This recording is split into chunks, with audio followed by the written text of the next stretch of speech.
नमस्कार दोस्तों, आज मैं आपको एक ऐसी कहानी सुनाने जा रहा हूं जो आपके रोंगटे खड़े कर देगी। ये कहानी है जयपुर की एक पुरानी जर्जर हवेली की, जहां एक बारिश की रात कुछ ऐसा हुआ जिसे सुनकर आप दोबारा अंधेरे में अकेले जाने से डरेंगे।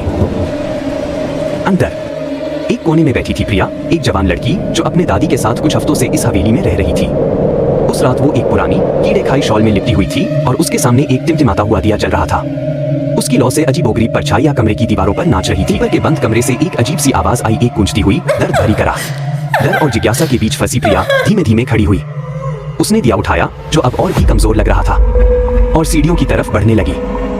जैसे जैसे वो ऊपर पहुंची, हवा में चमेली की खुशबू घुल गई, लेकिन उसके साथ कुछ और भी था, कुछ धातु जैसा, कुछ सड़ा हुआ और मीठा, जैसे ताजा खून। प्रिया ने कांपते हाथों से दरवाजा खोला। दीवारें खून से सनी हुई थी, मोटा चिपचिपा खून अजीब पैटर्न में फैला हुआ, और कमरे के बीचों बीच एक अजीब सी आकृति पड़ी थी। उसका शरीर तोड़ मरोड़ कर ऐसे मुड़ा हुआ था जैसे इंसानी नहीं हो सकती। उसके बाल बिखरे हुए थे और हाथ में कोई नुकीली चीज चमक रही थी।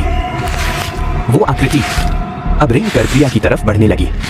टूटी फूटी हड्डियां जमीन पर घिसकती हुई और उसके पीछे एक खून की चिपचिपी लकीर बनती जा रही थी।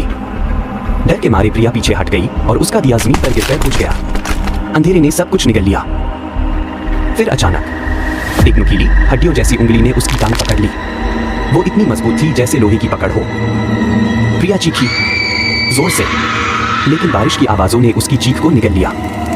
वो आकृति अब बिल्कुल उसके सामने थी।